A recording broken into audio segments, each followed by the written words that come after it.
সোনাগাছি নাম শুনেছেন? আগে শুনুন। বাংলাদেশে আবারও জিহাদির হাতে হিন্দু নিধন। এর আগে আমরা দীপু দাসের মতন ঘটনা দেখেছিলাম, আবারও দেখলাম। মানে তাদের অপরাধ কি ছিল জানেন? তারা শুধুমাত্র সনাতনী হিন্দু, তাই তাদেরকে আজকে জিহাদিদের হাতে নিজের প্রাণ বিসর্জন দিতে হয়েছে। তারা পরিবারে 4 জন থাকে, মা বাবা এবং তাদের 2 জন সন্তান। মেয়েটা পরে কলেজে, আর ছেলেটা তো একেবারেই ছোট। সেই ছেলেটা কি ভুল করেছিল, সেই মেয়েটা কি ভুল করেছিল, সেই ছোট্ট শিশুটাকেও তারা ছাড়েনি, সেই ছোট্ট শিশুটাকেও মেরে ফেলেছে। কারণ তার একটাই অপরাধ, সে হচ্ছে সনাতনী হিন্দু।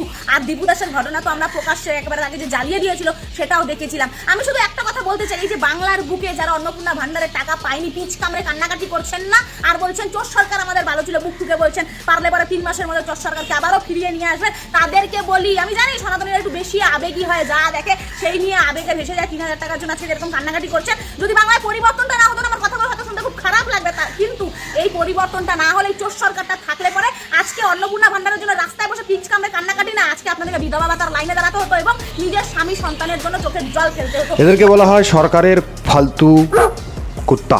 দেখুন, এই যে বিষয়টা বাংলাদেশে যা হয়েছে সত্যি খুব কষ্টের বিষয়।